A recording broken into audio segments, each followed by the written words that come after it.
Assalamualaikum warahmatullahi wabarakatuh. Waalaikumsalam warahmatullahi wabarakatuh. Innal hamdalillah nahmaduhu wa nasta'inuhu wa nastaghfiruh wa na'udzu billahi min shururi anfusina wa min sayyiati a'malina. May yahdihillahu fahuwal muhtadi wa may yudlil falan tajida lahu waliyyan mursyida. Asyhadu an la ilaha illallah wahdahu la syarika lahu wa asyhadu anna Muhammadan abduhu wa rasuluhu alladzi la nabiyya wa la rasula ba'dah. Allahumma salli wa sallim wa karim wa barik ala Sayyidina wa Habibina wa Syafi'ina wa Imamina Muhammad wa ala alihi wa sahbihi wa man tabahum bi ihsanin ila yaumiddin amma ba'du. Alhamdulillah, syukurillah, segala puji hanya milik Allah, satu-satunya zat yang kita sembah dan kepadanya kita memohon pertolongan. Kita bersyukur atas semua nikmat yang begitu banyak telah Allah limpahkan untuk kita semua. Nikmat yang Alhamdulillah di pagi ini Allah bangunkan kita dalam keadaan sehat walafiat. Allah juga bangunkan kita dalam keadaan masih berislam, masih beriman. Dan tentu inilah nikmat sesungguhnya yang paling agung yang harus kita syukuri. Tak banyak orang yang Allah pilih untuk menikmati lezatnya iman. Dan apalagi hadir dalam hadis ilmu menjadi salah satu kenikmatan yang sungguh kita harus bersyukur. Dan mari sama-sama nikmat iman inilah yang juga kita sampaikan kepada sahabat kita, tetangga kita, juga orang terdekat kita untuk sama-sama menikmati lezatnya ilmu yang insya Allah setiap pagi disampaikan oleh para guru kita di Majelis Keluarga Indonesia. Selawat ring salam tentu senantiasa kita mohon kepada Allah agar tercurah kepada teladan kita, Nabi kita, suri teladan kita Muhammad alaihi salatu wassalam, dan juga untuk keluarga beliau dan para sahabatnya dan para pengikutnya hingga akhir zaman. Mudah-mudahan kita termasuk yang Allah pilih untuk mendapatkan syafaat dari beliau, amin ya Allah ya Rabbal Alamin. Dan mudah-mudahan kita kelak juga bisa berjumpa dengan beliau dan juga bisa berjumpa dengan para sahabat semuanya, ahli surga, calon ahli surga yang sesungguhnya kalau para guru kita bahwa kita adalah sesungguhnya penduduk surga yang kemudian Allah berikan amanah hidup di dunia tentu untuk memperbanyak amal dan amal kebaikan yang insya Allah akan terus kita istiqomahkan adalah dengan terus hadir dalam majlis ilmu. Dan jamaah yang dimuliakan Allah yang pagi ini kita akan eh, membahas sebuah tema yang sangat penting, tema tentang keluarga bersama Abah Ruli dan juga Saudari Al-Jemari yang tidak henti-hentinya kalau ngomong soal keluarga ya, karena banyak sekali hal-hal yang harus kita ungkap dan bagian yang selalu disampaikan oleh guru-guru kita. Masing-masing keluarga tentu punya ujian, punya masalah tersendiri, punya keunikan tersendiri, dan mari sama-sama kita mengenalnya dengan tentu mohon pertolongan ke Allah sebab Tabaraka wa Ta'ala ada setiap persoalan yang kita hadapi, Allah eh, bantu untuk bisa menyelesaikannya dengan baik. Dan sebagaimana tema di pagi ini, ketika masalah komunikasi yang sering jadi problem di pasangan kita ya, hubungan dalam pasangan kita juga dengan anak kita, dan emosi yang kadangkala tidak terkendali ketika kita menghadapi anak-anak kita, juga mungkin pasangan kita yang menjadi pemicu keretakan atau konflik keluarga yang terus berkelanjutan ya. Mudah-mudahan jamaah yang hadir yang selalu mengaji kepada para guru kita tahu bagaimana mengolah sebuah keluarga, karena sungguh ketika majlis ini pun dibentuk ingin kita berkontribusi besar dalam membangun sebuah keluarga, karena fondasi sebuah bangsa pun, fondasi masyarakat Muslim paling utama adalah di keluarga. Karena fondasi inilah yang ketika baik, maka akan baik pula masyarakat kita, bangsa kita. Dan kita tentu berharap kepada Allah Ta'ala untuk senantiasa menjadikan kita dan generasi keturunan kita sebagaimana doa yang selalu kita panjatkan, ya Allah, jadikanlah pasangan kita sebagai qurrata ayun dan juga anak-anak kita Qurrata a'yun adalah penyejuk hati yang penuh dengan rahmat Allah Subhanahu wa taala. Ketika keluarga menjadi tempat kembali kita penuh dengan sakinah, tentu inilah sebuah kegembiraan yang sesungguhnya, sebuah kebahagiaan yang sejati ketika Allah sudah turunkan sakinah, mawaddah warahmah. Dan untuk bisa meraih itu tentu butuh ilmu yang alhamdulillah kita bisa dibersamai oleh para guru kita di Majelis Keluarga Indonesia, dan mari sama-sama kita doakan para guru kita Allah limpahkan keberkahan, kesehatan dan juga keistiqomahan. Dan di pagi ini tentu temanya karena sekolah ayah bunda khusus tentang keluarga ya. Dan alhamdulillah di beberapa kajian di hari-hari lain kita sudah eh, juga membahas tentang tauhid, tentang ada fikihnya juga di malam hari bersama Tuan Gus Parman, ada tadabbur Quran, dan insya Allah ya, sesungguhnya eh, instrumen atau alat untuk kita lebih memperbaiki diri ini ada banyak wasilahnya, dan dengan kajian ini alhamdulillah kita makin lengkaplah sebuah bekal ilmu yang mudah-mudahan Allah Subhanahu wa taala terus kita bisa mengambil hikmah dari apa ilmu yang sudah didapatkan. Alhamdulillah Saudari juga sudah hadir bersama kita sambil menunggu Abah Ruli ya. Insyaallah mudah-mudahan Allah selalu sehatkan Ustaz. Allah limpahkan keberkahan dan juga tentu istiqomahan. Amin ya Allah. Ya Rabbal Alamin. Dan doa untuk kita semua jemaah yang hadir maupun yang belum hadir, mari sama-sama kita doakan Allah Subhanahu wa taala senantiasa limpahkan keberkahan untuk kita semua ya. Baik, Ustaz, tema tentang membungkam pembicaraan itu ya. Ini tema yang mungkin berkaitan dengan tadi ya, komunikasi juga pernah kita bahas tadi. Ketika komunikasi tidak tumbuh baik di dalam keluarga tentu akan muncul banyak hal gitu ya. Dan pemicunya adalah ketika emosi kita tidak mampu dikendalikan dengan baik gitu ya. Maka ya kalau akan menambah masalah yang baru saya ketika memang masing-masing pasangan tidak bisa menghadirkan satu ketenangan dalam menghadapi mensikapi berbagai persoalan.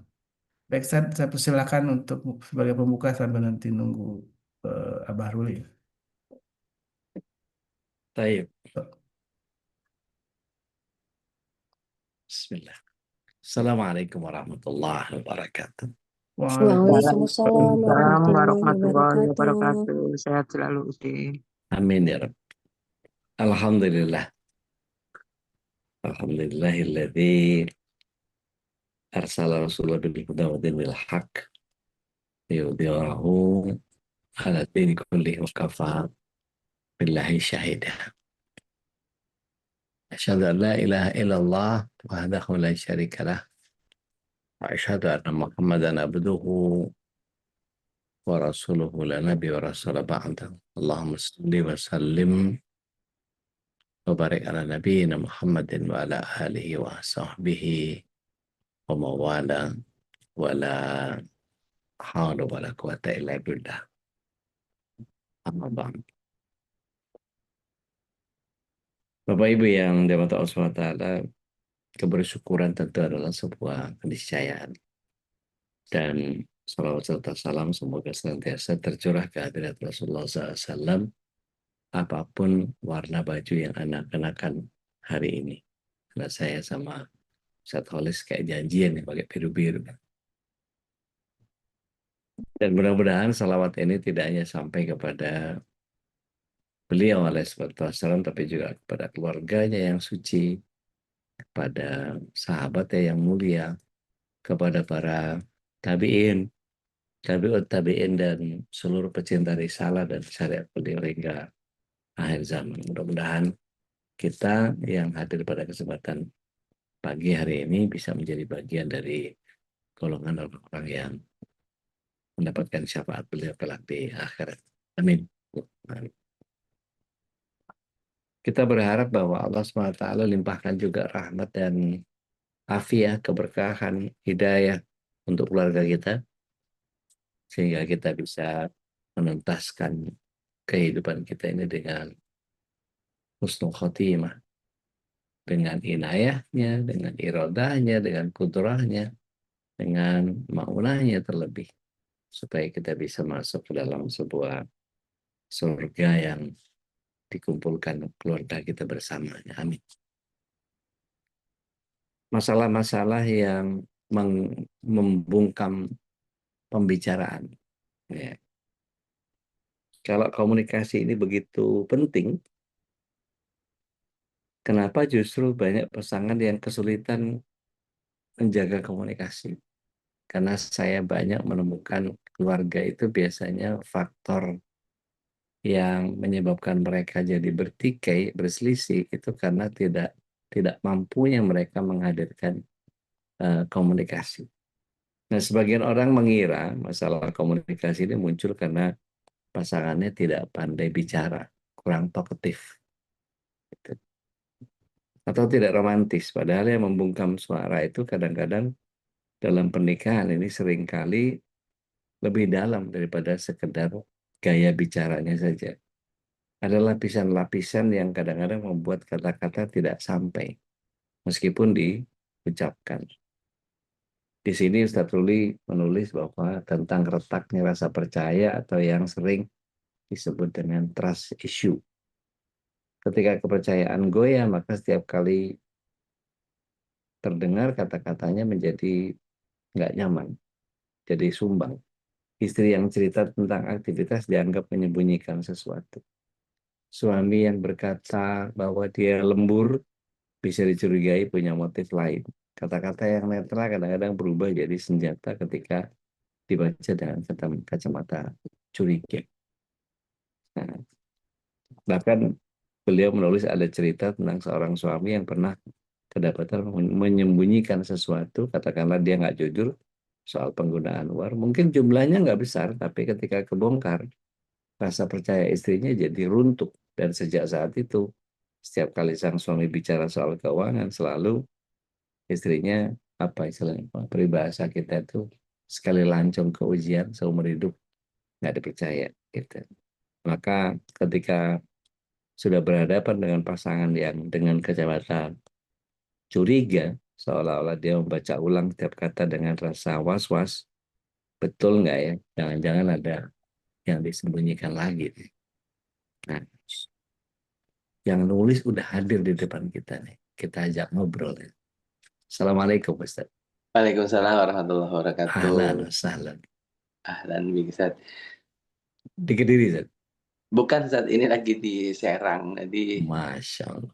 di salah satu pesantren dan subuhnya kan pas banget ya. Jadi habis turun langsung ada ini sedikit tadi. Ya udah Iya. jam segini, Masya Allah. Gitu. Di bahasan kali Iya. ini seru nih, Ustaz. Masalah-masalah pembungkam pembicaraan ini.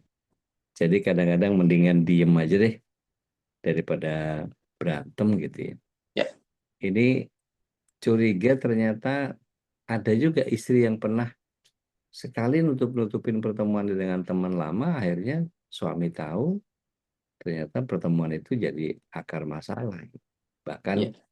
bayangan bahwa kemungkinan-kemungkinan lain yang tidak diceritakan, setelah itu tiap kali istrinya bilang, aku pulang agak malam ya, ada acara di kantor. Kantor apa kantor nih?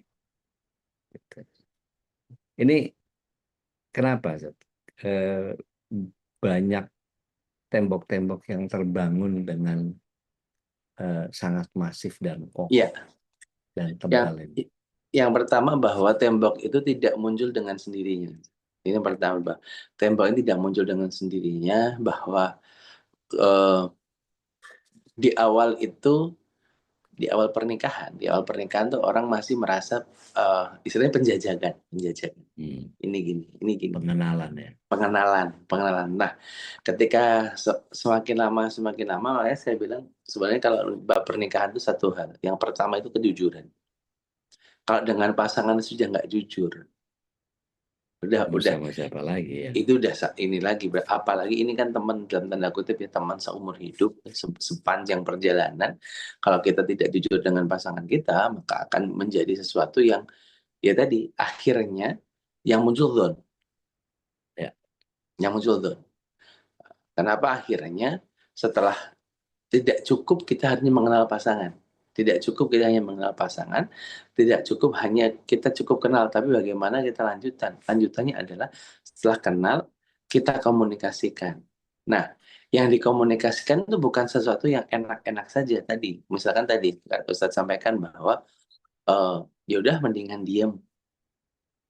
Karena kalau kita diem itu yang berkomunikasi ganti yang lain.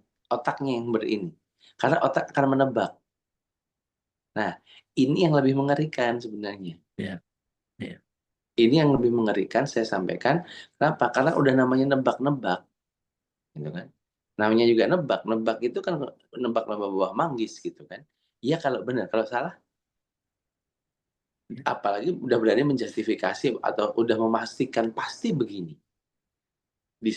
Sama kan nanti kata si istri, nggak dapat ngapain ngomong, percuma ngomong juga, kata si istri.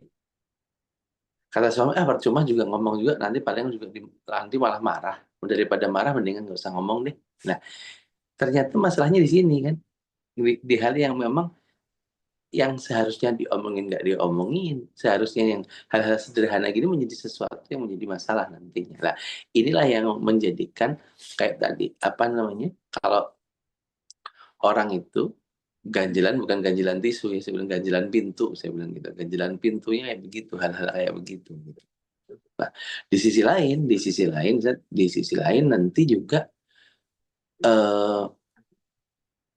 ada juga terutama di suami ya, terutama suami. Di suami itu kan lebih cenderung laki-laki. Nah, nanti kan pada konteksnya gini.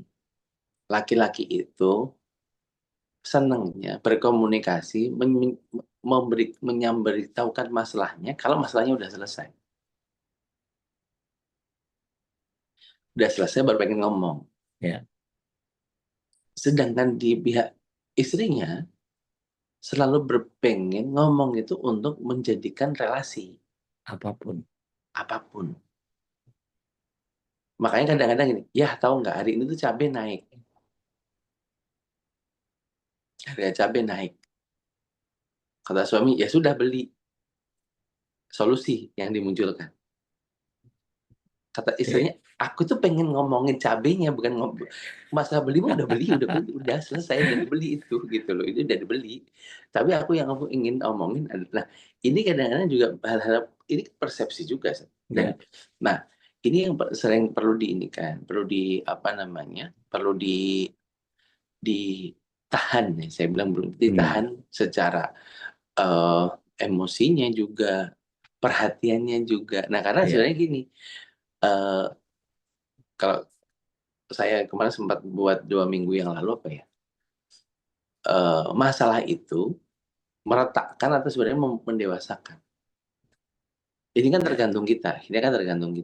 Bisa jadi sesuatu yang membuat retak. Bisa jadi ini menjadikan kita tambah dewasa. Cuma jangan akhirnya hambatan-hambatan tadi hanya ada disimpan terus, disimpan, yang jadi akhirnya ya tadi udah bom waktu. Dan ketika sudah jeder tadi, kayak bahwa yang saya tulis terkait dengan ada yang pernah ketemu dengan kawan lama, itu memang benar terjadi. Itu terjadi dan akhirnya sampai sekarang jadi suaminya mengatakan saya nggak yakin, Ustaz. Sama dengan ada cerita ketika kalau Ustaz, kalau suami saya pulang bawa makanan, saya itu yakin ini pasti baru beli sesuatu nih. Atau kalau dia nawarin saya untuk Bun mau beli apa? Pasti nih dia baru beli sesuatu. Kenapa? Dulu pernah ketahuan suaminya itu Ustaz kolektor diecast. Kolektor mobil-mobilan kecil. Iya, mobil kecil. Nah, itu diecast. Harganya kan mahal ya. Iya. Kayaknya mahal karena istrinya awal-awal nggak ngerti gitu kan, dikira tuh harganya cuma 20-50 ribu, nggak ngerti ada yang harganya 2 juta, ada yang 3 bisa dibuka kacanya, bisa wipernya nyala, lampunya hidup. Itu. Nah, gara-gara ketahuan itu sekarang itu jadi gitu. Setiap kali saya suka kadang gini, misalkan Bun mau beli apa? Emang ayah habis beli apaan? Kok nawarin? Ketebak. Iya. Jadi akhirnya gitu. Ya, itu kan sebenarnya gini, itu tuh kalau masih dikatakan sampai sekarang berarti kan belum selesai. Ya. Gitu. Baik. Eh, ada obrolan yang kadang-kadang cuma nyari apa namanya sekedar formalitas. Udah Iya, makan, udah. Besok pulang malam, ya, udah gitu doang gitu ya. Jadi obrolan yang dulunya panjang, penuh tawa, jadi laporan singkat. Rumah yang tadinya ramai sama aktivitas, tapi seni percakapan atau seni ngobrolnya itu hilang. Kadang-kadang di sini eh, apa?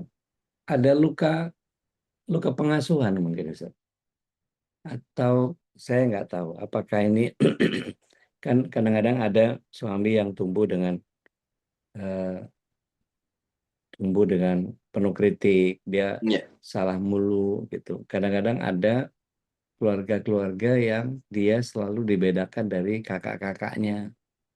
Dia pokoknya kalau ada kakakmu dulu ya, kakakmu dulu ya, kakakmu dulu ya, itu iya. jadi Mhm. jadi tumpukan kekesalan yang begitu terpisah dari keluarga karena pernikahan. Itu ternyata munculnya di pernikahannya dia sama istrinya, dan yang jadi korban jadi istrinya. Ya. Dan Nah, betul saat itu memang jadi sesuatu yang sering terjadi. Saya bilang sering terjadi. Itu yang kemarin kalau dalam bahasa beberapa waktu pertemuan yang lalu, jangan berharap sembuh. Kalau menikah itu jangan berharap sembuh. Gitu kan. Istilahnya gini, luka lama itu pas tambah menganga ketika sudah nikah. Gitu kan. Tapi ini kan saya bilang tadi, ini kan sebuah proses awal. Pertanyaannya kita itu mau gini-gini baik atau enggak, istilahnya gitu kan. Hari ya, ini tuh kita mau gini-gini aja atau enggak. Kalau kita cuma maunya dalam tanda kutip maunya begini-begini aja, ya pasti akhirnya tadi. Oh ya tadi misalkan saya itu gara-gara karena dulu saya di nomor dua kan misalkan oleh di keluarga, akhirnya saya jadi begini. Nah, mungkin kan si pasangan kita nggak paham, awalnya nggak paham. Tapi kalau ini kita terus-teruskan begini terus, akhirnya apa yang terjadi? Ya akan ya begini lagi gitu. ada Hambat, pola ya. iya, maksudnya itu, wah ini tuh gara-gara inner child saya nggak belum selesai. Hmm, hmm, Terus pertanyaan saya akhirnya kapan selesai? Gimana cara nyelesain?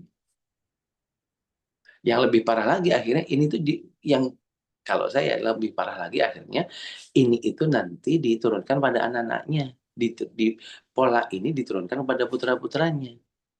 Resistensinya menjadi persistensi. Dia resisten terhadap orang tuanya karena pola orang tuanya seperti itu. Tapi ya, akhirnya menjadi persisten kepada anak-anaknya. ya. Yang Nah, dia lihat contohnya begitu gitu ya. betul. Nanti peribahasanya berubah itu Ustaz. Apa itu, Ustaz? Buah jatuh sepohon-pohonnya. Ambruk. Bukan buah tidak jatuh jauh dari pohon, ini buah sama pohon jatuh sepohon-pohonnya gitu. Ambruk itu berarti itu ya. Nah, ini yang menurut saya jadi gini, yang hari ini hari ini perlu ini kan adalah sebelum kita ngomong family growth dalam komunikasi ini adalah kita percaya nggak sih pada pasangan kita? Hmm.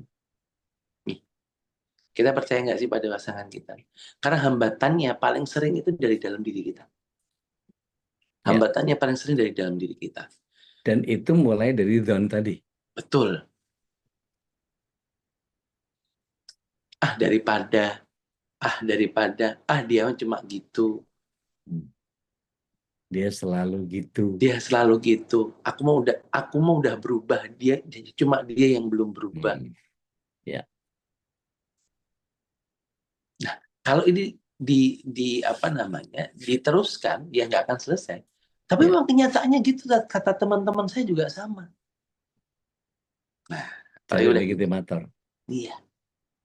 Cari Ini kalau ya, dalam setiap hubungan itu kan jenengan nulis selalu ada ekspektasi. iya. Kita menikah itu bawa bayangan tertentu, suami yang gimana banget, istri yang gimana banget, rumah tangga yang wah pokoknya sakinah mawaddah warahmah Tanpa ada masalah. gitu ya. Iya. Itu yang kadang-kadang saat itu kan orang tuh gitu, udah capek di kantor, pengennya di rumah itu semuanya rapi, jali, semua sudah tenang, semua ada ini, semua ada gini. Ya itu kan ekspektasi kan. Ya. Dan kadang-kadang kita itu merasakan bahwa namanya keindahan itu nggak ada teriakan anak-anak, tapi loh, padahal yang naruh sembarangan juga kita gitu kan sebenarnya Iya. gitu kan. Iya. Ini rumah kok berantakan? Loh, yang berantakin di sopon, kayak kamu sendiri gitu loh. Kamu sendiri juga yang berantakin. Naruhnya begini, naruhnya begini. Ya kan yang naruh kamu, bukan siapa-siapa yang lain gitu kan. Nah, Saya ingat ya, ini, Zat. Tetangga saya itu ada anaknya yang pokoknya dia aktif banget. Sampai bapaknya bilang ini anak hiperaktif. ya, Dibawa ke spesialis anak. Begitu ke pediatriknya bilang, oke, kata si bapaknya, dok, saya minta waktu 1 menit aja ya. Nanti dokter lihat apa yang saya keluhkan. Bener, itu semua digeratakin, semua diberantakin apa. Dia lompat ke bangku periksa, dia main timbangan, dia lompat poster-poster apa segala macam alat peraganya dokter itu dimain-mainin apa. Pokoknya ngelatih kalau bahasa kita tuh. ya. Apa aja di utak-utak apa segala macam dan seterusnya. Terus baru 1 menit itu dia bilang, tuh kan dokter lihat sendiri kan apa yang saya keluhkan. Dokternya senyum. Bapak maksudnya mau gimana? Ya saya mau ngatasin anak saya ini supaya lebih tenang. Ada 2 sih, kalau nggak mau sabar nunggu, nanti ada masanya dia akan berhenti eksplorasi. Ini lagi masa aktif, biarin. Ini cerdas Pak, orang yang begini Pak, anak yang begini. Atau mau yang instan, saya suntik diem mau nggak? Tapi ngeces. Suntik diem itu maksudnya diem terus ngeces gitu. Mesti dilapin air liurnya gitu. Oh ya jangan dok, akhirnya udah biarin nggak apa-apa, dia sehat kok. Dan sekarang itu Masya Allah. Jadi apa namanya, kalau ketemu di masjid itu saya suka ingetin dia. Bagus kamu nggak disuntik diem dulu kecilnya katanya. Nah, ya tadi di sisi lain yang kita pakai adalah standar sendiri, Sat. Ya. Ini yang jadi standarnya tadi ketika saya bilang, saya sering kali cerita di awal pernikahan saya bilang, di awal pernikahan saya, don saya muncul langsung agak emosi ya, agak emosi gara-gara saya sering cerita ini karena istri saya tiba-tiba bilang, nanti kalau mau makan ke belakang ya. Itu di hari pertama pernikahan. Di hari pertama pernikahan dia cuma ngomong, nanti kalau mau makan ke belakang aja. Saya udah makan.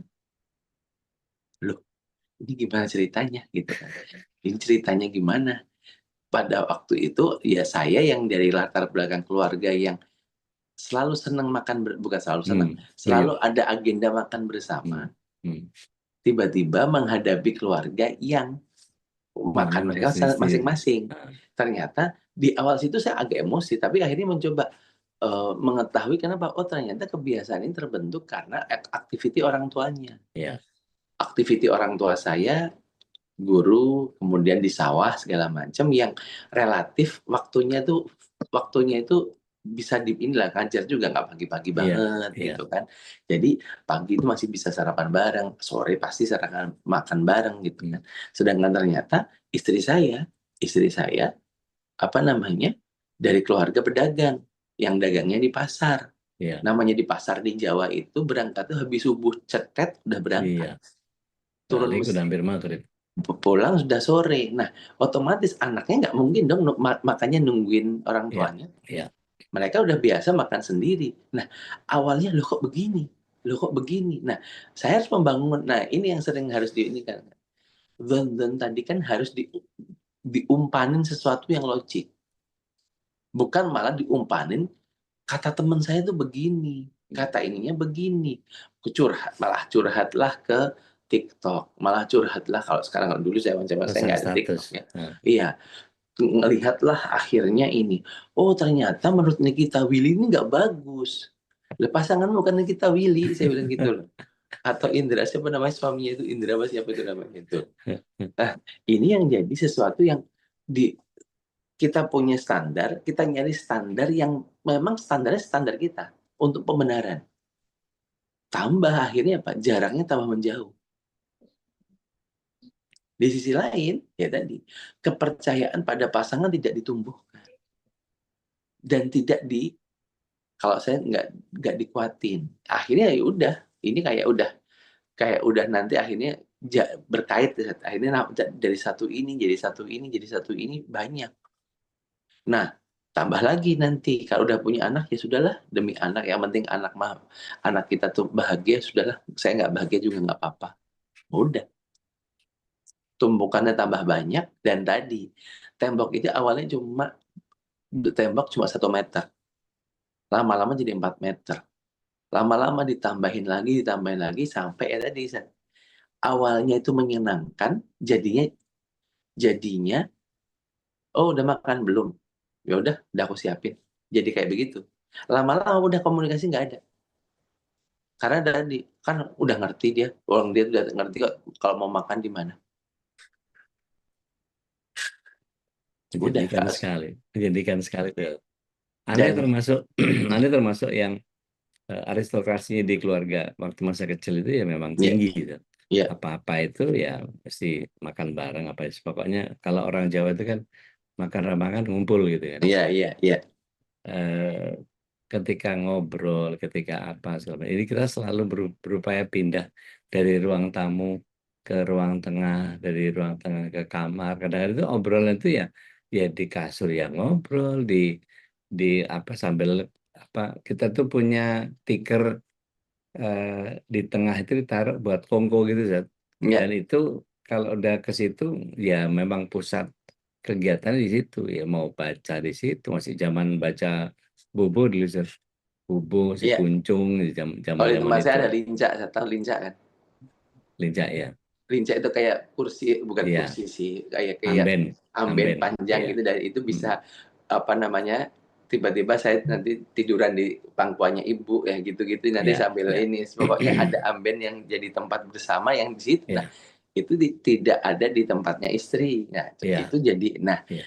itu hal-hal yang mungkin tadi sebenarnya kelihatan sederhana awalnya, tapi tadi bahwa ini tuh kalau dipupuk terus, zone kita dipupuk terus, persepsi dan ekspektasi kita dengan standar-standar kita itu dipupuk terus, ya jadinya bukan kita menghancurkan sekat, tambah yang muncul adalah meninggikan sekat dan membuat sekat ini tambah-tambah kuat.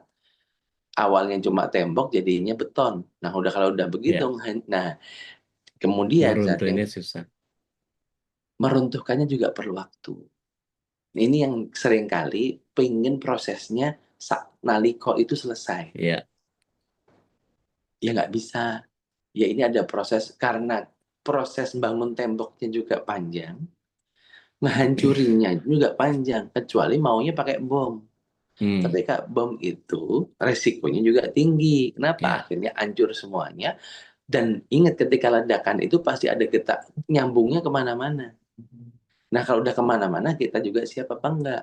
Pengennya kan Ustadz ini pokoknya kalau bisa setelah ketemu Ustadz, besok suami saya udah jadi beres 100%.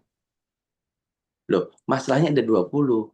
Karena ketemu itu paling kadang-kadang juga baru kadang-kadang gini, dia ke kita belum tentu percaya juga kan, masih masih ketemu itu masih wait and see dulu, ya sama proses awal lagi gitu loh. Yang paling enak adalah dengan pasangan langsung, tidak harus melibatkan kita. Cuma apa yang paling penting adalah di otak kita, di bayangan kita, ya pastikan bahwa standarisasinya adalah jangan standar orang lain yang dipakai, tapi standar diri kita sendiri. Ya. Standar kita adalah standar, jangan pakai standar diri kita sendiri, tapi apa, coba dia dipakai sudut pandang dia, oh ternyata sudut pandang dia begini, Ya. ya sama dengan tadi. Kalau awal saya memang dulu gitu, Zat. Begitu ya nanti kita sistemnya makan bareng ya. Aku nyiapin piring, kamu nyiapin makanannya, karena waktu itu saya masih lebih sering masak daripada istri, Zat. Iya. Gitu, karena memang saya senang masak dan istri memang dari sisi kesibukan memang enggak memungkinkan untuk itu. Kadang-kadang bawa makanan pulang ke rumah dan itu ritual makan bareng itu memang saya sampaikan ke beliau dan beliau memang karena memang di keluarganya juga ya pokoknya lapar makan gitu, sesederhana itu gitu. Bapaknya memang jarang ada di rumah karena kalau udah tripnya Sumatera Jawa itu wah udah bisa Sekian hari. sepekan baru pulang atau 2 pekan baru pulang. Kadang-kadang kalau udah jadwalnya susah lah pokoknya ketemu makan bareng itu. Nah, beliau ibu dan adik-adik itu juga sama gitu. Kalau kadang-kadang pulang ke rumah udah kenyang gitu. Jadi makanan di rumah itu nggak terlalu, karena ibu juga nggak terlalu bisa masak juga gitu. Akibatnya anaknya juga nggak bisa masak. Nah, ini beda sama saya yang memang senang masak dan memang diajarin masak dari SMP. Ya. Akhirnya saya komunikasikan bahwa saya pengennya keluarga saya itu ya makan bareng. Akhirnya begitu ada anak-anak yang nyiapin piring, saya yang masak, ibu yang nyiapin nasi, ya apalah segala macam dan seterusnya. Itu sampai pernah dulu beli itu placemat. Placemat itu apa ya, kayak tatakan makan itu Zat, Iya yang ditaruhin satu-satu, iya. sendoknya diginiin, jadi kayak table manner ngajarin Kayak anak-anak manner gitu. banget. Iya. Kayak ngajarin anak-anak ini makannya gini, nggak apa segala macam dan seterusnya. Itu berlangsung kurang lebih kira-kira 4 tahunan dan itu menjadi bagian yang sekarang berubah. Zat. Sekarang berubahnya adalah satu ruangan di kami bukan meja makan lagi tempat kumpul, tapi ya amben yang tadi itu, tapi saya jadiin karpet. Itu Iya. ada apa namanya? Ini kalau jenengan mampir ke rumah nanti kelihatan tuh ada meja Jepang, ada tikar, ada apa segala macam Iya. itu. Kalau udah ke situ, udah. Begitu saya sekarang modelnya maunya disuapin. Makanya saya bilang kalau makan yang paling enak itu adalah makanan Padang disuapin sama cewek Padang. Itu udah paling enak itu deh. Nah, Itu levelnya next level. itu sampai anak-anak akhirnya karena nggak tahu kenapa, tapi kayaknya semua orang begitu deh, nggak cuma Melayu deh. Ketika suapan ibu itu apa ya, kok lebih leko gitu kayaknya. Jadi begitu Iya. saya dapat suapan istri itu, ya anak-anak ngikut semua. Jadi kadang-kadang satu lauk ada satu lauk kalau di keluarga kami itu namanya singgang talua. Jadi dia nasi Iya. itu dikasih telur didadar bareng sama Iya. telur. Terus kemudian kadang-kadang kasih kornet, kadang-kadang kasih ikan asin gitu, kadang-kadang kasih teri Medan. Pokoknya macam-macam lah variasinya. Tapi intinya nasi yang dikasih telur digoreng. Habis itu setelah digoreng, habis itu dikasih sambal kan. Yang digoreng senasi-nasinya. Iya, Oh. tapi dibikin dadar kayak dadar nasi gitu kan. Oh. Terus Iya. dipotong-potong, sepotong-sepotong begitu, terus dicabein. Tapi cabenya cabai nggak pedas, banyak tomatnya. Wah, itu jadi pesta. Zat. Itu kalau itu ada pakai selada, pakai timun, makan singgang, udah itu siapapun udah nggak kelihatan tuh di keluarga kami seperti itu. Dan itu kalau istri yang masak, istri yang ngulek, itu enak banget udah. Nggak ada yang lain yang bisa masak seenak itu. Pernah ibu nyoba bikin nggak seenak tangannya istri. Itu jadi Iya. dia jadi lapar tuh. Ya, memang waktunya makan sih, nggak apa-apa juga waktunya makan. Jadi kebiasaan itu jadi berubah gitu, tapi tetap ngumpul makan apa segala macam dan seterusnya. Sampai cucu-cucu pun ikut gitu. Jadi Nah, ini sekarang yang tadi saat yang berarti kan perubahan itu pasti akan ada perubahan dan ya, pasti akan ada adjustment ya, tadi kan. ya, Nah, ya, ini tentang proses ya, tentang proses. Tapi tadi ini bukan ya udah asal kamu senang, ya, asal kamu menikmati, aku bisa menikmati kok. ya, Bukan itu. Tapi memang akhirnya ini tuh adalah untuk menikmatinya bersama. Nah, makanya tadi kalau kalau di acara kita ngomong ada yang menjadi penghalang, penghalang itu pasti akan ada dan dari mana saja. Dan yang paling mendasar adalah penghalang itu dari dalam diri kita. Nah, pertanyaannya adalah, mau nggak sih kita berproses? Mau nggak sih kita mau dalam tanda kutip mendekat? Saya sudah mendekat, Ustaz, tapi pasangan saya tidak mau mendekat. Nah, selama itu masih terjadi ya nggak akan selesai. Saya bilang nggak akan selesai. Kalau masih, saya kan sudah begini, saya kan sudah A, sudah B, sudah C, sudah D, bahkan nanti kalau buat tuntutan itu sudah yang kami sudah lakukan itu sudah ditulis semuanya. Aku tuh cuma pengen kamu tuh berubah. Nah, tadi saya bilang prosesnya nggak sederhana itu. Apalagi tadi saya bilang, saya 26 tahun pada waktu itu dididik orang tua saya begini. Nikah 3 hari, belum bisa langsung berubah. Ada proses. Ada proses. Ya mungkin perlu setahun, ada yang perlu sehari, ada yang perlu setahun, ada yang perlu 2 tahun, bahkan ada yang perlu lebih dari itu. Ya. Nah ini yang kita sendiri nggak bisa, nggak gini, ini nggak ada standar yang sama. Ya. Kalau pasangan kamu itu tuh 2 tahun, pasangan yang lain cuma 3 hari. Nah, kita nggak ada yang ini karena ternyata kompleksitas masalah di pribadinya juga nggak ada yang tahu. Dan inilah yang menjadikan sesuatu itu menjadi apa namanya?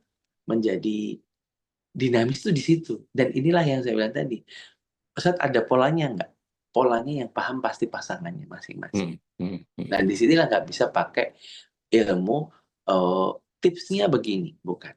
Karena tips itu berhubungan dengan pihak sananya ya gitu ya. Kalau saya bilang tadi kayak misalkan, oh gimana ya biar suami saya ngobrol. Ini tuh nanti perlu dicek dulu. Kalau saya akan anamnesa itu saya akan cek dulu. Dulu dia dengan orang tuanya bagaimana, dia anak keberapa, ini gimana, dia gimana. Oh dia itu dulu tuh rame, orangnya rame. Sejak kapan dia berhenti rame? Sejak menikah dengan saya, berarti masalah itu berarti kan gitu kan. Wah, nah ini kan ada hal-hal sederhana gini maksud saya yang perlu ayolah bisa kok insya Allah bisa. Insya Allah Ini bisa. yang saya baca ini dari tulisan jenengan ada yang mengerikan. Iya, yang mana Tad? Ada pasangan yang jatuh ke ujung yang berbeda, nggak punya ekspektasi sama sekali. Biasanya karena terlalu sering kecewa dan akhirnya berhenti berharap. Ya udah, terserah dia mau gimana. Dari luar sikapnya terlihat tenang, tapi sebenarnya ini tanda hati yang mulai menjauh tanpa ekspektasi, hubungan kehilangan gairah dan tidak ada lagi yang ingin diperjuangkan. Sampai-sampai kemudian menunggu pasangan lebak, lebih baik kita ungkapkan. Aku seneng deh kalau kamu bisa meluangkan waktu lebih 5 menit aja buat dengar cerita sebelum tidur. Atau aku merasa lebih dihargai kalau kamu memberi kabar kalau pulang agak larut malam. Kalimat-kalimat sederhana ini jauh lebih efektif daripada diam dan menumpuk kecewa. Sebegitu parahkah persoalan yang maksud saya masalah-masalah pembungkam pembicaraan itu sebegitu sulit memang untuk dibongkar atau gimana? Kadang-kadang gini, masalah ini kan saya bilang tadi tumpukan itu dan bahannya tidak satu. Oke, jadi tidak ada pola yang khusus ya?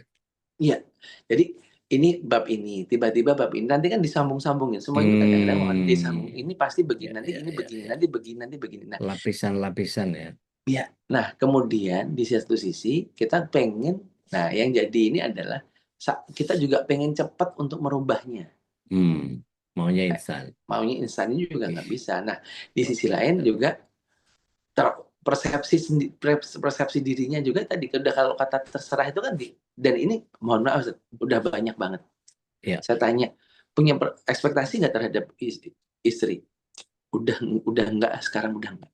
Sekarang udah enggak. Dulu iya. Udah enggak itu kan kita juga lihat gestur ya. Udah enggak itu karena memang sudah berdamai atau yang udahlah lelah. Kembali sih pas itu ketika sesi ini saat itu kalau sesi apa namanya one on one. Iya. Tapi kalau sesi bersama setengah kamar ya? iya. Setengah kamar ya? iya, kalau saya sudah bersama, beda. Hmm. Kenapa? Ternyata gini, malu kalau di depan saya berantem. Hmm. Ada nggak enaknya juga ya. Ada nggak? Loh, saya bilang lah kayak begini akhirnya apa? Kalau ternyata nggak jujur dengan dirinya sendiri. Niat ketemu pengen dalam tanda kutip menyelesaikan. Tapi masih jaim-jaiman ya kapan? Nggak beres. Ya. Dan ini tuh bukan sakit fisik. Sakit fisik yang pakai stetoskop yang apa namanya, oh detak jantungnya sekian, normalnya sekian, detak jantungnya sekian, oh pakai tensi, tekanan darah itu sekian, normalnya sekian, ini tuh under Iya. atau out. Itu bukan kayak gitu. Iya. Nah, ini kan masalah behavior, masalah perilaku, masalah persepsi, yang harusnya memang bisa diselesaikan berdua. Tapi kalaupun butuh bantuan kita, yang orang atau bantuan siapapun yang menjadi pihak ketiga, ya jujur dengan pihak ketiga. Jangan sampai akhirnya tadi sibuk memupuk zone. Apalagi yang seperti saya sampaikan, zone itu akan mencari konklusinya dari sesuatu yang sering didengar, dari sesuatu yang sering dilihat. Ya. Kalau Nah, dia scrollnya TikTok ya udah standar iya, hidupnya jadi ke situ. betul. Nah, ini yang dan tadi di kita hari ini kemarin saya lagi ngobrolin lagi ini, ternyata hari ini kemampuan speaking itu nomor 2 sebenarnya. Yang pertama itu kemampuan memframing. Oke. Nih, ini kenapa hari ini tuh kadang-kadang yang fokus itu kita pada speakingnya. Nah, dalam artian gini, aku tuh nggak suka ya. Nah, nih, kata aku udah nggak suka itu udah sebenarnya bukan, dia udah di framing duluan apa? Wah, dah sesuatu nih. Langsung ketika aku ngomong, aku nggak suka ya, ini kan langsung ada hal negatif yang muncul kan.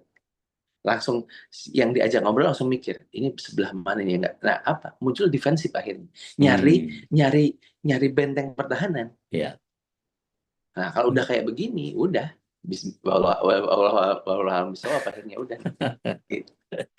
Di tulisan jenengan juga ini di halaman 62-nya, salah satu yang paling menantang dalam pernikahan itu adalah menerima bahwa perubahan itu tidak bisa dipaksa datang saat deksanya. Ya. Biasanya kita pengen pasangan itu segera mengerti, segera berubah, menjadi versi yang lebih baik dari dirinya, tapi kenyataannya memang tidak semudah itu. Secepat dan segampang itu. Ini kadang-kadang perubahan dalam diri seorang tidak pernah berjalan seperti tekan tombol enter di komputer. Lebih mirip seperti membangun Lego gitu ya. Kita sedang membangun fondasi, susun bata satu-satu. Kalau rumah itu betul-betul ini mau rumah bedeng atau jadi kalau Bandung Bondowoso itu kan semalam jadi. Ya. Nah, ini kan butuh waktu, butuh ritme, butuh cara bangun dan seterusnya. Ada finishing yang memang dibikin unfinished supaya batanya expose. Ya. Nah, yang gitu-gitu tuh jadi bagian yang memang harus ditemenin gitu. Jadi di sini banyak hubungan yang tidak sabar dengan prosesnya sehingga misalnya ada istri yang pengen suaminya lebih terlibat dalam ngurus anak, satu hari suaminya mencoba ganti popok tapi akhirnya agak canggung dan akhirnya salah pasang, akhirnya bukan mengapresiasi usahanya malah sang istri langsung refleks, tuh salah lagi gitu aja nggak bisa, udah sini aku aja. Nah itu jadi agak repot sih. Kalau suaminya malas nyoba lagi, dia pikir ya buat apa aku bantu kalau disalahin terus gitu kan. Ntar paling Itu salah jadi lagi. Ntar paling salah iya, lagi. Nah, iya, gitu. iya. Dan ini jadi males banget tuh kayak gitu ya. Iya. Apalagi kalau kemudian punya pasangan yang apa? Nggak punya jiwa mentor. Kalau jiwa mentor itu kan maunya ini supaya dia bisa aku ngajarin itu kan jadi enak tuh. Iya. Gitu. Tapi kalau kemudian nggak mengajarin maunya udah biar saya aja deh, biar apa nggak selesai. Ini biasanya kalau jadi manajer yang ngerjain kerjaan anak buah nih Zat. Nah, itu yang disampaikan istri saya kepada saya. Dia bilang, aku itu kalau mau ngomong ke Abah itu perlu sekian kali perlu sekian waktu. Eh, Kapan-kapan nanti kalau dia ini nanti bisa, kalau dia nggak pernah mau ngomong masalahnya. Kalau lagi di kalangan ummahat aja dia mau ngomongnya. Tapi dia sering bilang, aku tuh kalau ngomongnya Abah itu harus bisa 3 bulan atau 4 bulan. Jadi ngomong itu panjang dan itu harus ini pelan, jadi tidak langsung to the point. Saya bilang, Umi waktu itu kayak kalau ngadepin kayak gitu gimana? Ya awalnya capek, tapi memang gayanya Abah ya gitu, gayanya Abah itu gitu itu dalam artian nggak bisa semua itu dilakukan pengen dalam satu waktu selesai semua nggak bisa. Oh aku pesanku hari ini cuma ini doang. Hari ini tambahkan ininya, hari ini tambahkan ini, baru nih dapat pesan utuhnya itu perlu proses. Oke, kenapa? Karena di saya budaya ngobrol itu panjang, akhirnya semua diobrolin. Jadi kadang-kadang, nah, sedangkan dia yang diobrolin karena sesuatu yang penting, oh penting nih. Jadi dia ngobrolnya sedikit penting. Nah kita akhirnya saya itu kadang-kadang nggak bisa nge-wrapping. Oh ini obrolannya luas nih, panjang nih, banyak nih, pesannya banyak. Ya udah, dia hanya pesannya satu nih. Nah pesannya ditambah. Waktu itu proses contohnya gini. Contoh yang waktu itu terkait dengan Rifai ketika di HK. Ketika di HK, istri bilang, Mbah, kita harus setiap bulan harus nengok. Awalnya saya mengatakan tidak, nggak perlu setiap bulan begini. Dengan segala macam reason. Ya, sekali selesai. Kemudian di beberapa waktu lalu dia membuka lagi obrolan, tapi tidak dari situ sudutnya. Dia buka obrolan lagi. Oke, dia udah lihat tensi saya udah mulai agak berbeda. Dia membuka obrolan lagi terus. Akhirnya selama ini oke, keputusannya adalah setiap bulan kita nengok. Dan kita ya, dulu awalnya dari nggak perlu setiap bulan, misalkan 2 bulan, 3 bulan sekali, kemudian ada perubahan lagi, saya dari oke, setiap bulan tapi gantian. Nah, akhirnya berubah lagi, setiap bulan kita berdua. Nah, itu kan perlu, nggak bisa swing, ini nggak bisa setiap saat, itu sekitar berapa? Hampir 1 semester, hampir 6 bulan proses itu. Soalnya Pak Tarno juga udah jarang nampil, Pak. Nah itu, masanya jadi tampil. Nah, kalau ada beliau kan enak prok jadi apa langsung gitu. Nah itu yang tadi pertama kan ini dia nggak ngadu, dia nggak, pertama lihat dulu ketika ngecek saya, cek ombak, oh ternyata pendapatnya begini, oh ternyata nanti setelah ini begini, masuk lagi. Saya pun sama ketika ada sesuatu hal, karena saya laki-laki cenderung logiknya begini loh. Nah, yang diterima oleh pasangan saya bukan tentang logiknya, rasanya. Iya. Nah, selalu begitu. Ini yang perlu perlu di maintenance juga. Akhirnya apa? Ayo nih bareng-bareng kita fokusin agar tidak hanya ngomong bab logiknya, tapi apa rasanya juga dapat. Jadi jangan satunya akhirnya fokus pada logik mentok, satu pada perasaan mentok. Ya tadi, oke, ayo ke tengah bareng-bareng.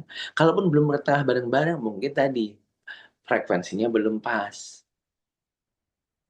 Nah, ngepastinya kapan? Ya tadi ternyata untuk hal yang kayak saya bilang, saya contohkan, hal kayak gitu saja, kami perlu waktu 6 bulan. Emang nggak bisa setiap hari diobrolin? Ya nggak bisa juga gitu. Kenapa? Kalau langsung diobrolin terus, kadang-kadang yang paling ini hati-hati. Apalagi sudah, kamu mah selalu begitu. Itu Gini yang, aja nggak bisa. Iya, itu yang saya bilang,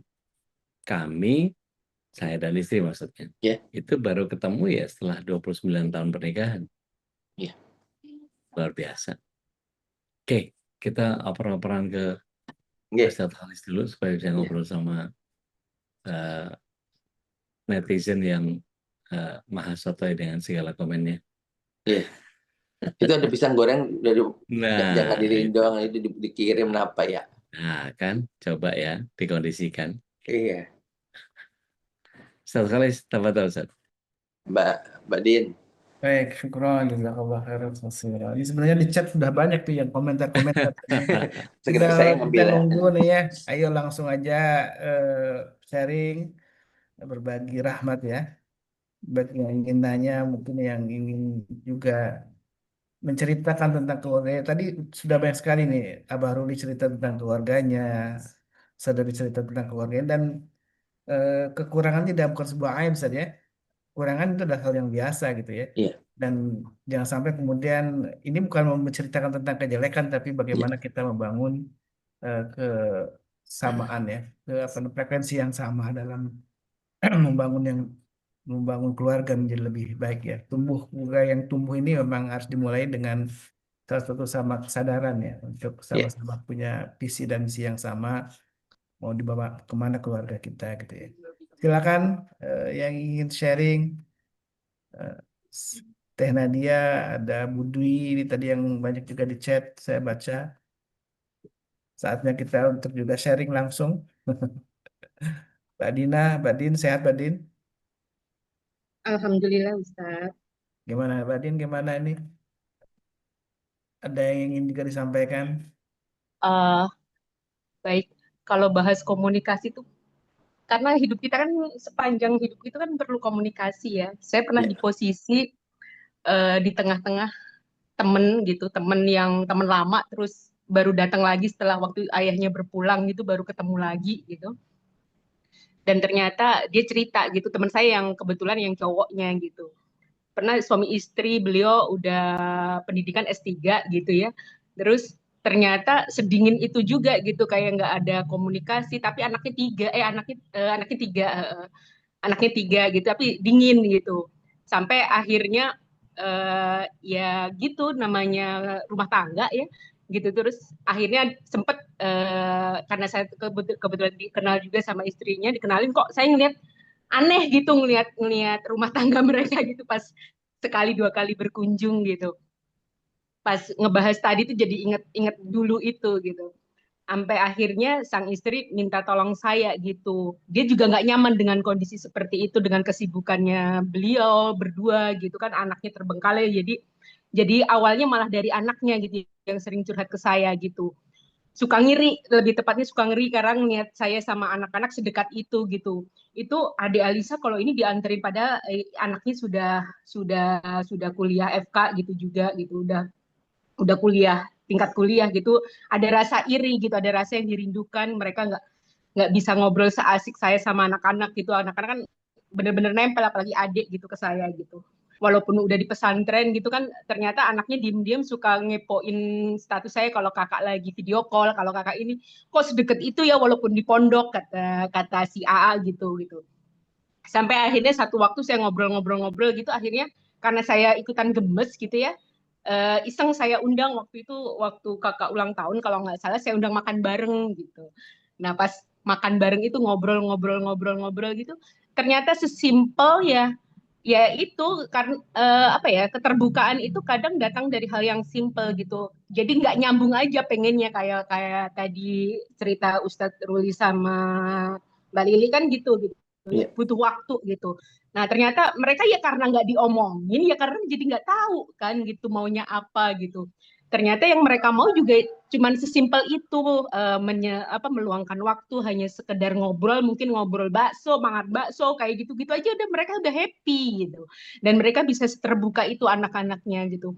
Yang sebelum-sebelumnya gitu kayak mau mau apa ya, mau nentuin kuliah, mau apa gitu, kadang cerita ke saya anaknya, loh kok aneh waktu itu pas anaknya mau mau ngambil jurusan kuliah gitu ya, sampai mau curhat ke orang tuanya itu kayak nggak punya tempat gitu. Jadi cerita ke saya gitu, uh, better ngambil di ITB apa di Unpad ya, gini gini gini gini gitu, pokoknya kayak gitu gitu. Terus sampai ketemu titik gitu yang anaknya, kok nanyanya ke tante ya, iya kenapa nanya tante, nanya ke ayah bunda lah, gue bilang gitu. Terus ya sampai sampai akhirnya saya jadi jembatan gitu, ngobrol Hmm. ke ibunya, ke bapaknya, gini gini gini loh, anaknya tuh pengen loh diginiin, diperhatiin gini gini, yang sampai ketemu satu titik ya alhamdulillah gitu. Sekarang mereka sangat happy gitu dengan kehidupannya, ketemu titik yang mereka ternyata obrolan simple di tengah kesibukan masing-masing gitu, ternyata ya emang perlu. Kalau saya pribadi itu komunikasi adalah bare minimum untuk hal apapun yang terkait relationship ya, baik Hmm. hubungan kita dengan anak, hubungan kita dengan suami, hubungan di rumah, hubungan dengan instansi dan lain sebagainya gitu. Ya mungkin itu aja sih, sedikit sharing Iya, dari saya. iya, iya. Masya Allah. Kalau bagi anak yang mungkin pernah mengalami luka ya, dari orang tuanya, baik ayahnya maupun ibunya gitu. Ini gimana Ustaz cara kan komunikasi itu bermula dari saling percaya dulu Ustaz ya. Ya, Ada kepercayaan. Ketika tidak tumbuh percaya di hati anak ini, gimana cara membasuh luka itu Ustaz? ya, yang gini, kita harus tahu dulu ini yang pertama adalah yang jadi luka itu yang sebelah mananya, kan gitu. Ternyata sakit istilahnya gini, sakit diabetes sama darah tinggi itu juga beda obatnya loh. Kan kita juga ini kan, misalkan tadi ternyata dia itu yang dia masalah ke orang tuanya itu lukanya itu tentang apa nih? Misalkan tadi tentang dia pernah dipermalukan, misalkan gitu ya. Misalkan dipermalukan, akan berbeda konteksnya ketika dia itu apa namanya? Dia selalu mendapatkan tekanan dari orang tuanya. Ini kan beda masalah ya. Beda masalah dan otomatis dalam apa namanya? Dalam memanage-nya pun berbeda. Nah, ini penting di awal kita harus tahu dulu sebenarnya masalahnya di mana ini. Dan kemudian mau nggak ngakuin dulu memang ya tadi bunda salah, kata itu penting ketika bunda salah, atau tapi jangan juga gini, tapi bunda dulu tuh gara-gara begini loh, nyari pembenaran ya, akhirnya ini mah bukan minta maaf karena cari pembenaran, kenapa akhirnya tetapi nggak mau disalahin. Nah, ini juga jangan pakai pendekatan orang tua selalu benar, kalau salah kembali ke pasal 1, nggak bisa, ini nggak bisa pakai gitu modelnya. Karena kalau udah kayak gitu, nah di sisi lain juga, di sisi lain saya bilang bahwa nih membangun ketahanan emosi itu di pertemuan-pertemuan awal dulu kita itu penting. Gini loh, jangan sampai akhirnya gini, aku kayak begitu gara-gara kalian.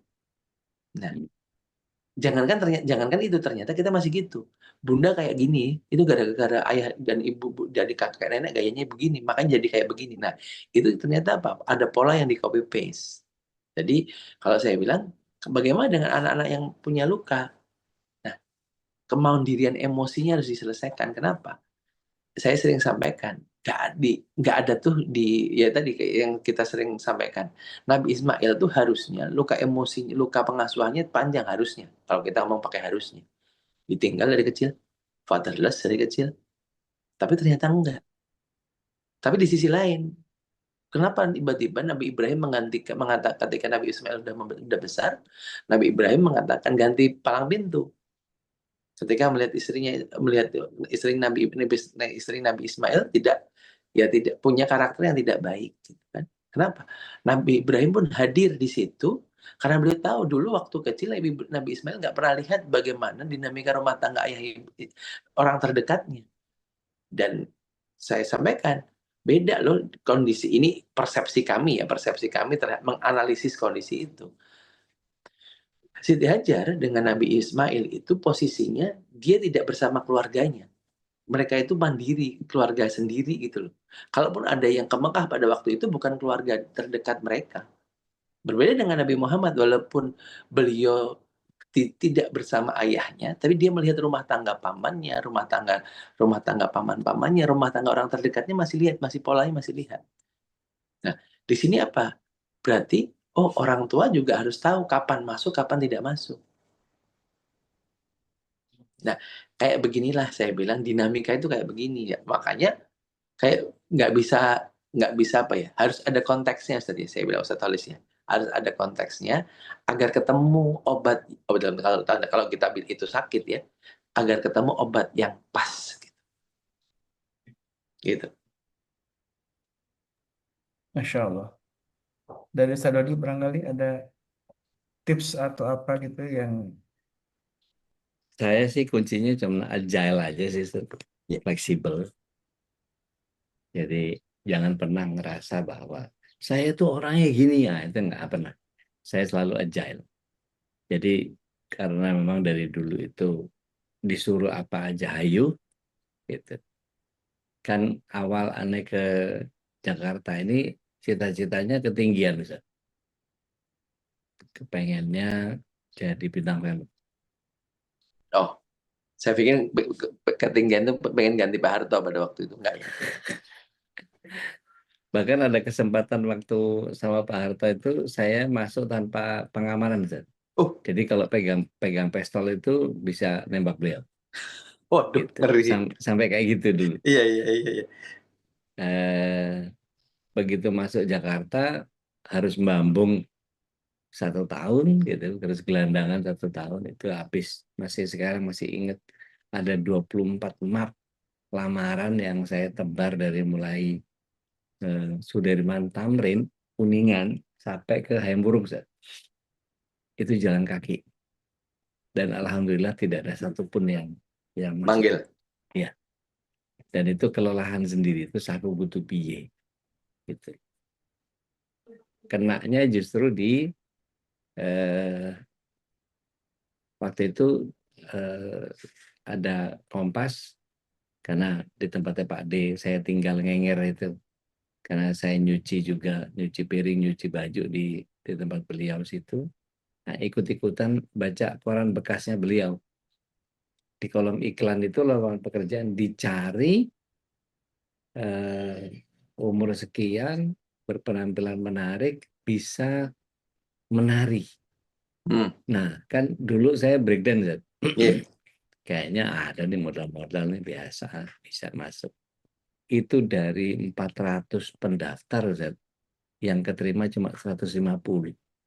Mana narinya bagus-bagus lagi semua. Ada yang balet, ada yang apa segala macam. Saya bilang, wah, nggak masuk ini, kayak udah pesimis aja. Iya, iya, iya. Tapi yang nungguin aja, karena itu dari pagi sampai sore diumumin sore. Gitu. Oh, langsung casting kayak langsung gitu, Zat? Iya, gitu. Begitu pokoknya dites, suruh menari bebas, itu improvisasi. Habis itu dikasih gerakan sama mereka, gerakan gampang gitu, kayak gerakan parade gitu. Habis itu udah ditunggu sore, baru siapa-siapa yang masuk. Itu dari 400 yang daftar cuma 150. Itu langsung, waduh, masuk kayak gitu. Tapi ya nggak terlalu berharap lah gitu.